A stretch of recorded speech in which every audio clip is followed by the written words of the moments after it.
Welcome to the Fantasy Champions Fantasy Football Podcast. Here's your host, Morgan Colby and Rick Lemon. What's going on, Fantasy Champs? My name's Morgan Colby. I got Rick Lemon with me, as always, with Pop and Rick. What's going on? Welcome to the middle of the week. Well, for us, it's the middle of the week. Kind of the end of the week, actually. We're going to watch Thursday Night Football tonight. Good game. Can't wait for this game. It's going to be fun. It should be a good game, but who knows? Who knows? Yeah. These two teams have a history of Like what, slugfest? really gross, 13-10 type of games. I got to check to see if I have anyone. I don't think I have anyone on either one of these teams. But maybe it'll be a shootout, bro. That'd be lit. That would be awesome. But anyway, we're going to bring you our Week 11 buys and... jump time on the wrong show notes. Our Week 11 starts and sits. Give you some start and sit advice for Week 11 as we jump into the most important time of the year for fantasy football. I just want to be competing by the time Thanksgiving floats around. That's all I ask. Just give me one more win. Well, you might. No, you will. You will. You have Diggs and AJ Brown. You'll be good. Rick and I were discussing a very thorough trade deal. Simple. Diggs for Austin Eckler. Yep. Rick's afraid. Little You scaredy. could say that. Or you could say, He thinks I'm he's going to keep my guys. We'll come back to this. I'm going to write it out. Anyway, yeah, he's got his number one wide receiver right now, Devonta Smith, Kind of mid. in a PPR league. Yep. So, But hey, your choice is yours. I think once those rest of season rankings fix themselves out, I got 3 top 10 running backs. All right, that's a strong. Well, You give me 2 guys. I'll give you Diggs. 3 top 12 running backs. You can give me A-Chain and Gibbs. No, Yeah, see, that shows you where your head's at. I like A-Chain too much. Yeah, you got Gibbs A-Chain I'd too be willing much. to do. But anyway, be sure to follow us on Twitter, Instagram, like us on Twitter, Instagram, Facebook, TikTok. If you're listening to Apple Podcasts, Spotify, Stitcher, or any other podcasting platforms, please leave a review and share this podcast with your friends. If you're watching on YouTube, subscribe, click the bell for notifications, like and comment down below any questions you may have. Let's jump into our starts and sits, though, Rick. Instead of discussing Rick's weakness, which is taking risks in trades. Second most trades in our league. Who's number one, baby? Okay, you. But Who that a couple weeks ago doesn't- traded AJ Brown for John? Are your trades real, by the way? Like, have you made any real trades? Like blockbusters, like AJ Brown?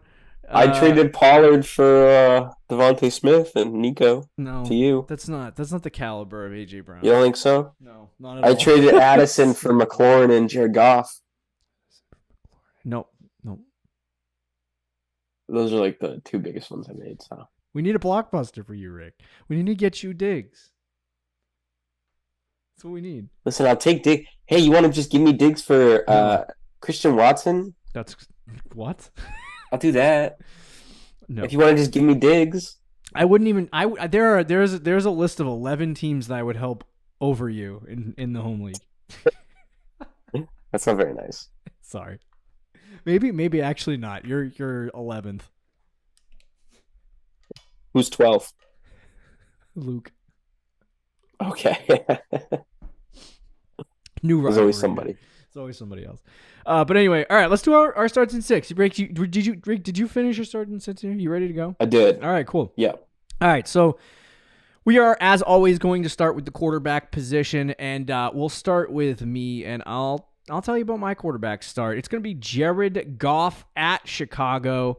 Goff, he's actually been relatively good this year on the season.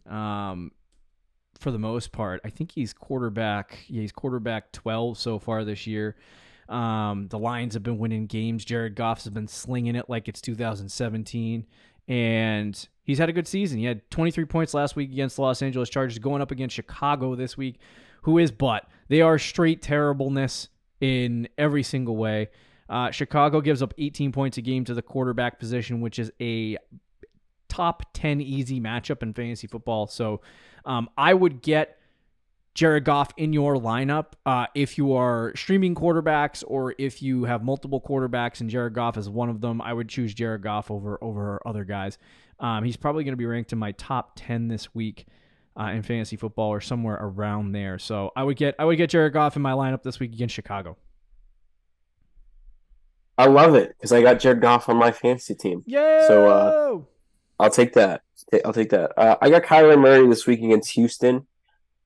Second game back for Kyler. It's a pretty good matchup for him. I think they rank in like the top 12 for easiest matchups for quarterbacks. Yeah. You might be able to confirm that or not. But he had a good week in his debut against Atlanta. He had 18 fantasy points. And the thing that was really encouraging to see from Kyler was his rushing. I don't know if I think you were watching that game, so you saw that play where he rolled out at the end of the game and ran for like 15 yards. Yep. On third, that was. He ran like all the way to the bro. That was nut cutting time too. Yeah, and doing that off your first game off a torn ACL is a pretty good sign that he looked pretty much like the same quarterback he's always looked. Like, I don't think he looked like he was hindered in any way. Yeah. So if that's the case, he's a top 12 quarterback probably every week, especially with some of the injuries that we've had. Guys like Anthony Richardson, Kirk Cousins, Deshaun Watson now. He should be like a top 12 guy every single week. Mm-hmm. And a good matchup against Houston, I like that as a pretty good start. Yeah, I like Kyler. He's starting to come on though. Little Kyler there, coming back from injury, and now has some easy matchups. So I'm rooting for the Cardinals to win because the Patriots need to be losing. Yeah, it's annoying with the guy in our league, and we knew this would happen. Yes, we knew it was going to happen. Drafted him when he too had late, bud. Now it's trying to trade him to watching everyone. This podcast, I love you, but it's too late. Yeah, that's tough. All right, I would have taken him. Oh, I was thinking about trading for him before that happened too, but he probably thinks of him as like a top 5 quarterback, which is unreasonable. Some dope will come down. Well, I mean, I had Kirk Cousins, so that week where Kirk Cousins tore his Achilles to the point where I traded for Jared Goff. My question is if I was literally asking every team in the league for a quarterback. If you draft a guy like Kyler, right? With the anticipation that he's going to come back and you're going to trade him when that happens, especially if you already drafted a good guy. It's one thing, like, I was thinking about drafting him, sticking him in the IR slot, and just riding it until he came back because I didn't draft a quarterback in the home league until like the 11th round. And I was thinking about drafting Kyler a couple rounds before that, just sticking him in IR. And this is what this kid did, but he already had, what does he have, Mahomes or... He has Jalen Hurts. So he puts Kyler Murray on his flex, and then he drafted him. He told me this. He drafted him to trade him. And it's like, if you didn't trade him, then what was the point of having him in the first place? Just to sit on your bench for literally the entire season. You got one start out of him with a bye week. Right. I don't know. I don't get it. Anyway, let's move to the sits at quarterback. I have quarterback Baker Mayfield at San Francisco. This one's pretty easy. San Francisco's been one of the best defenses in the NFL. Baker has been a streamable matchup, so a streamable quarterback for the most part on the season. So I would say against the San Francisco 49ers, who give up 13.7 fantasy points per game to the quarterback position, it's probably a safe bet to leave him out of your lineup. So if you see him on your waiver wire and you want to go pick him up and you need a stream, don't do it with Baker Mayfield this week. Sit him and find somebody different. If Jared Goff happens to be available, I'd 1,000% start Goff over or Kyler Murray over Baker Mayfield this week against San Fran. Yeah, my guy, I could regret this, but it's Josh Dobbs against Denver. He's the hot hand right now. Everybody's in love with him. I had him as a sit last week, and he got like 24 fantasy points. Yeah. So if I have him as a sit back-to-back weeks and he gets like 25 fantasy points, I'll have to officially give up my Josh Dobbs hate and just join the fan club, I guess. But I don't see him continuing having these monster fantasy weeks. And it is against Denver, who their defense has struggled this year. But the last 4 or 5 weeks, I don't know what happened, but something feels like it clicked for them because their defense has been playing much better. And their last game against the Bills on Sunday Night Football, or was it Monday Night Football? They did a really good job against the Bills. And the week before that, they played the Chiefs. And although that was kind of a bad conditions game, they still did a good job against the Chiefs. So their defense has been on the upswing. It's in Denver. I think that game is Sunday Night Football too. The conditions could be bad. I don't like it for Josh Dobbs. Again, could be wrong though, but I'm not willing to bet my money that he gets 3 straight weeks of 25 plus fantasy points. And if he does, I mean, we gotta be talking about him as like a top 10 fantasy quarterback or even top 7, which is kind of disgusting. Yeah, that's fair.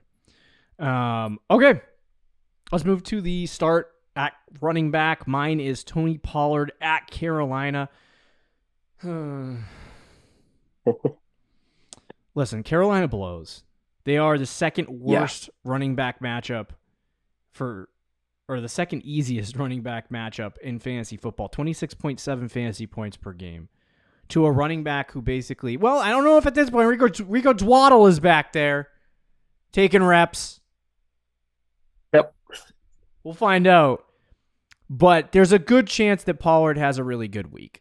And, even if it's just 15 to 19 points, I know Pollard's been a tough start for the last. I think you would take 15. It was, oh my God, I'd freaking rejoice. I'd be sweaty if he scored 15 points. The last 3 weeks, though, have been brutal. Some of the worst games I've seen from Tony Pollard since he kind of took over last season in place of Zeke. He's had, he started the season with 22, 19, 15, 9, 8, 17. So a good start to the season in the first 6 games. And after his bye, he has had 6, 9, and 5. And just not great performances. His snap percentages have been around 70% in that area. He's going to continue to get that snap percentage. But he hasn't scored a touchdown since week 1 where he scored 2 against the Giants. So I think this is the game he scores a touchdown. I think this is the game he bounces back. He gets back into the passing game, gets back involved in the passing game, and starts, scoring a little bit more fantasy points. Carolina, very easy matchup. So if he doesn't do it this week, we got to start talking about what the next steps are with Tony Pollard. Yeah. This is a kind of a make it or break it week for Pollard, but I do think it's going to be a good matchup, and I think he's going to play well. It's this idea of or this way of thinking, I should say, isn't always accurate, but I feel like it's more accurate than it's not. And that's usually the law of averages. And what I mean by that is Pollard, the Cowboys have been throwing the ball so much in the red zone and the goal line that Pollard has not scored any touchdowns since week 1. And last week was a great example of that. You watched that game and you were pulling your hair out because every time they got to the goal line, they would throw it. Yeah. I think Pollard is very much due for a touchdown. Very much due. And it might not happen this week, but against the Panthers, who you said they're second worst in the league against running backs? Yep. I feel like this would be the week where it happens. And even if he doesn't score a touchdown, this is a week where he can at least be really efficient on the ground and maybe get a couple catches to help his PPR value where he can still score 13, 14 points without a touchdown. And some of you might be like, oh, Morgan, why are you making Tony Pollard a start? He's a start anyway. Well, shut the frick up. Is he? After the last couple weeks? That's what I'm saying. He scored 6, 9, and 5 the last 3 weeks. So people are asking questions now. So I put him on the start list to answer those questions. I'm in another league. I'm in a 10-person redraft league. Yeah. And it is kind of my bench could be like a starting lineup in our home league. It is kind of crazy how competitive our league is. So sometimes we get lost in that. Yeah. I have Debo on my bench. I have DJ Moore on my bench. I have Jordan Addison on my bench. You fleece people? God. No, this is the way I drafted. I have I don't have any great players, but I have a ton of good players. Well, CeeDee Lamb. I drafted CeeDee Lamb and Eckler. CeeDee's my dog. But it is kind of crazy. So in a regular 10-person league that has some teams that don't even pay attention, where you have a lot of good players, I could see people benching Pollard. for sure. Yeah. Which is wrong. You should be starting him this week. Mine is Brian Robinson. It's Giants. Brian a guy Robinson. that we don't always love, but look, he's what, our top 5 running back so far this season. Mhm. And it's clear the way that Eric Bieniemy and I think what's the coach's name? Is it Ron Rivera? Or am I tripping? Ron Rivera is correct. Ron Rivera. The way that they view him is he's the workhorse. He's the guy. Even if he's not efficient on the ground and hasn't been in his whole NFL career, doesn't matter. He's the guy because Antonio Gibson fumbles. Imagine if they drafted Najee Harris. What is it? So imagine if they drafted Najee Harris instead of Brian Robinson. Yeah, I mean, maybe he'd be producing. Maybe Who knows? he'd probably be doing the same thing Brian Robinson Yeah, doing. yeah, probably. But they love him either way. The Steelers don't. No. But either way, Robinson has been really good this year. He's RB6 on the season. Yeah. And he is kind of up and down, but he's almost a lock to have at least a decent floor because he's their goal line back. And he gets a lot of touches every week. So even if he's not efficient and doesn't get a touchdown, he still probably will get like 15, 20 touches and puts up like 8 points. So that's his floor every week. So he's up against the Giants this week, who just gave up, 50 to the Cowboys? Yeah, something like that. That team is by far the worst in the NFL. I think they're worse than the Patriots. I can't believe I'm saying that. Worse than the Panthers. I think they are the worst team in football right now. Mm-hmm. And this, with Tommy DeVito at quarterback, this is probably a positive game script for the Commanders. D. And I can easily see Robinson getting like 25 carries on the ground for like 80 yards because he's inefficient. Yep. And the touchdown. Okay. All right, let's move to the sits. I have James Cook versus the New York Jets as a sit. The Bills are probably going to have to go to the air a little bit more in this game. Not because it's going to be some kind of matchup where people are going to score, but just because the Jets are good at stopping the run. They're also good at stopping the pass, but your best bet is just to let Josh Allen sling it. I'm trying to hold on a second. I'm trying to find my numbers here. But James Cook he's actually been pretty good on the season. He's been a guy that, if you draft him in what round was he going? The 10th or 11th or something like that? Maybe 7 to 10. He's actually. I think he was like, by the end, I think he was like a 7th round pick. He's actually produced pretty good. He's the RB 18 on the season. He's had 10, 9, 13, 14, 5, 7, 19, 8, 7, and 12 on the season. So it's kind of been an up and down situation. When you're going up against a team like the New York Jets, who make it tough in every way defensively, I would probably choose to sit James Cook on the week and just go with some of the passing options for the Buffalo Bills offense instead of going with the run game. So I would sit James Cook this week against the Jets. Yeah, that's probably going to be another low-score game. Yeah. The Bills are kind of a mess right now. Imagine if the Bills lose to the Jets twice. They might. I don't think they will. I think they're going to win that game. They might not make it. If they lose that game, they are not going to making make the playoffs. No, they're not. Yeah. Playoffs on it's the just line. kind of crazy. My guy is Isaiah Pacheco versus the Eagles. Side note, this is going to be probably one of the best Monday Night Football games we've had in a while. Yeah. It's Eagles-Chiefs this week. So that is a great game. But Pacheco against the Eagles, it's not a good matchup. The Eagles, for some reason, have been really good against the run and really bad against the pass this year. But they are really good against the run. Guys like Jalen Carter. Who's the other big guy in the middle there? Defensive tackle for the Eagles. It's not Jalen Carter. Is it Fletcher Cox? Yeah, Fletcher Cox. I feel like I'm missing somebody. They have Davis, really right? Defensive ends. Jordan Davis. Didn't know. Yeah. Yes, him. So you have those. That's your front. I mean, they have the best front seven in the league, arguably. So it's not a good matchup for Pacheco. He's not a guy that gets receiving work either. So he has to be really good on the ground. And against this Eagles team, I just don't see that happening. He has been pretty decent on the season. But if you have better options, I would go with those. Okay.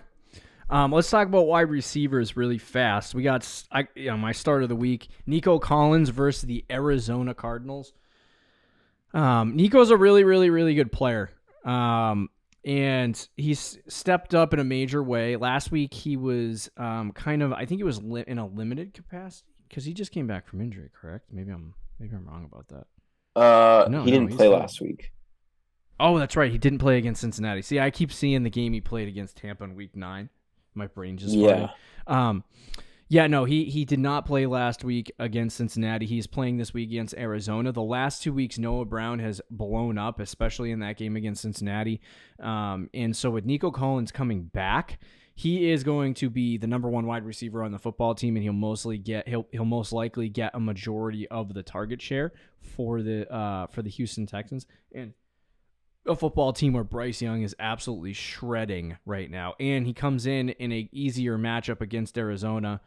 So I think this should be a matchup for Nico Collins to have a really, really good game. I think Nico goes as far as CJ Stroud goes, though. So if Stroud doesn't have a great day, I don't think Nico is going to magically have a good day either. Mm-hmm. So hopefully Stroud has a good game, which leads to Nico having a good game. And I would start Nico Collins this week if you have the opportunity. I love that. You got Goff and Nico on there. I got to start in the home league, so I'll take that. My start of the week at wide receiver is Garrett Wilson. He's somebody that you probably, again, kind of like Pollard, you're like, oh, he's probably starting no matter what. Mm-hmm. But if you're in a 10-person league, there's a chance that you're not starting him every single week. But he has been really good this year, despite not having a quarterback. With Zach Wilson at quarterback, he's still the wide receiver 16, which I think is better than what he was last year as a rookie. Garrett. So he's a stud. He's up against Buffalo this week. Didn't even mean to do the same game here. We got a lot going on in this game, but the Bills have struggled against receivers this year. They've had their struggles in multiple areas, but for some reason, against receivers, they have struggled. And this is a game where I think that the Jets, it might lead to 5 interceptions from Zach Wilson, but he's going to have to throw the ball down the field. And because of that, Zach Wilson might throw the ball 8 times, 20-plus yards to Garrett Wilson, and he might throw an interception on 3 of them. But one of those is going to hit. At least 1 or 2 of those are going to hit. Yeah. He's going to have some big plays. He's going to have a good game. This just feels like a game where Garrett Wilson could go off. And he's been good regardless. I mean, look at his target share. Oh, yeah. Since week 6, 12 targets, 13, 13, 14. It's like Aaron Rodgers said, listen, you need to get my dog the ball. We need to get him ready for when I come back. He really, dude, I'm still sad. I feel like he would have been a top 5 wide receiver with Rodgers this year. Maybe not. He would have been in the discussion. He would have been like 5 or 6 or 7 in that range, I feel like. Because he's top 5 in the league in targets. What if Rodgers was just butt? Well, even if he was, I mean, Zach Wilson has like 5 touchdown passes this year. That's fair. So that's fair. I mean, I think even if he was Mac Jones level, 2 of them are 2. Garrett Wilson, yeah. Yeah, let me see. I think Zach Wilson has 5 touchdowns. I could be wrong, but which is like the lowest in the league for 5 touchdown passes. Gee, so Rodgers could be sucking butt right now at 10, and Garrett Wilson probably would have 4 of those. Yeah, for real. So yeah, but either way, Garrett Wilson's a good play. Yeah. They lost a lot of guys in the secondary to start the season, so Buffalo's an easy matchup. But anyway, let's move to the sits at wide receiver. I got C. Rids versus Tennessee. Listen, if you're still starting Calvin Ridley at this point, I don't know what to tell you, dude. It make me cry, dude. I love Calvin Ridley, and we came coming into the season. I mean, you get that week 1 overreaction. 24 fantasy points. We were like, yeah. I was literally victory lapping. We were victory lapping. Like, we told you. After that, take out that 24-point game, and he's had 5, 7, 11, 20, 6, 1, 14, and 4. So, to me at this point, like, there's going to be good weeks for Calvin Ridley. Obviously, he's a good wide receiver. He'll find a way to get open. His target share has even been really, really good on the season. He's averaging about 8 targets per game. So, it's like, without this past week, obviously, with his 3 targets against San Francisco, but they try to get him the ball. He just, It's just not happening for whatever reason in fantasy football. So to me, it's like, you see some of these games, like in week 2, we had a game against Kansas City, 8 targets, 2 catches, 8 targets, 4 catches against Indianapolis. So he's just 7 targets, 3 catches in week 3 against Houston. He's just not efficient with the target share that he's getting. No. And going up against Tennessee, they're always a tougher defense. They do give up a lot of fantasy points to the wide receiver position, but I just don't know if the targets are going to go Calvin Ridley's way. And I honestly, I would rather sit him this week and take that risk and have him blow up on my bench than put him in the game this week and have him get 2 points while Christian Kirk gets 15 and 16 or 17 points and and goes off. So, and then there's also the rumor that I don't know if Zay Jones is going to play this week. Zay Jones, he got arrested this week, so maybe he doesn't. But like if he does come back and play, there's more guys for Trevor Lawrence to throw the ball to. He's been spreading it around. So I don't know, man. I don't think Calvin Ridley's a good play this week. Yeah, it's sad, but I'd probably agree until he starts producing. Yeah. Do you think he can still salvage his year if he finishes the year with 20 plus points a game or something? No, well, of course he can salvage his game doing that. Will he? No. Probably not. Probably not. I don't know his schedule. I was just looking at his schedule. It doesn't look too hard, but I don't know. Yeah, he's got. It's hard to trust. Houston, Cincinnati, Cleveland, Baltimore, Tampa Bay, Carolina. So there's some easy games and some hard games in there. My guy's Amari Cooper, another guy where I could get burned on, but obviously Deshaun Watson now out for the season, so their quarterback, it's not even PJ Walker. They're gonna start the rookie. Do you remember his name? Thompson, Devarian, something. Yeah, that guy. Who in his first start in the NFL, I think his only start. Let me confirm that, but was terrible. He so he only started one game. That was week 4 against Baltimore. Mm-hmm. He threw 3 interceptions. Yep. And in that game, Amari Cooper had 6 targets for 1 catch and 2 fantasy points. So I'm very down on Amari Cooper rest of the season unless they can somehow bring in a quarterback. Did you hear what Gronk said on the Kay Adams show? I don't know if you saw that Mac should ask for his imminent release. Yeah, ask for his release and sign with the Browns. So unless that happens, I'm kind of out on Amari Cooper rest of the season. Yeah. And it starts this week. It's against Pittsburgh, so it's not even a great matchup. That's a very good Pittsburgh defense. So starting this week, he doesn't have a good matchup, and his quarterback situation sucks, so I'm out on Cooper. He's a good player, though, so he might find a way to make a couple big plays maybe after the catch and end up with a decent week, but I would be sitting him. Yeah, Cooper without Deshaun Watson has not been great on the season, so definitely a good sit. All right, let's talk about tight ends. My tight end start of the week this week is Luke Musgrave versus the Los Angeles Chargers. This is a shot play. If you need a tight end for the week and your tight end's on a bye or you're just streaming tight ends, I would grab Musgrave, play him against the Chargers. There is no underlying statistical reasoning behind this. The Chargers do give up 11 points a game to the tight end position, which is an easier matchup for the tight end. So it might be an okay game for Musgrave, but not a lot of options out there. So I'd go Musgrave. My start is Evan Ingram against the Titans. It is actually a good matchup for tight ends, and he's actually been really good this year. I think he has more targets than Calvin Ridley, which is sad. Yeah.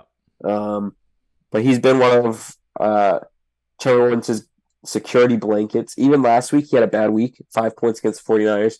Their whole offense sucked, though. It was a bad matchup against San Fran, but he still had 7 targets. If you look at his target share, since week 1, he has had at minimum 7 targets every single week. He has been very good. He's the tight end 8 on the season without getting a touchdown. If he was scoring touchdowns and Trevor Lawrence was having a half-decent season, he'd be a top 5 tight end in fantasy. So, but this is a good matchup, so I think he bounces back. He gets the target share and probably gets double-digit fantasy points. Okay, fair enough. I sit at at tight end this week is Pat Freiermuth, baby, makes the show again. The Moose. I'm sorry, guys. I'm sorry for this catastrophe. Even when he was playing, he sucked. He's your guy, though. Muth blows. But I will say, if you held him all this time on your IR, Does he blow or is it Kenny Pickett? It could be Kenny Pickett, yeah. But if you held him on your IR for all this time, and waited for him to come back, and now he's finally back, and you're like, oh, I'm going to stick him back in my lineup, I wouldn't do it against Cleveland. Cleveland's a really good defense. Muth wasn't good even before he got hurt, so I can't justifiably put this guy in my starting lineup. There's other options out there. Go find that other option and put him in your starting lineup because Pratt Freiermuth is not it. I dropped him weeks ago, and it's just not worth having him. Yeah, my tight end, I was struggling to find one, so there's not a whole ton of logic here. But it's Logan Thomas against the Giants. It seems like on paper it'd be a good matchup, but according to Fantasy Pros, it's a 4-star matchup, 4 out of 10. So it's not a good matchup according to Fantasy Pros. And he has been pretty good this year, but he's been so up and down that I wouldn't trust him in a bad matchup.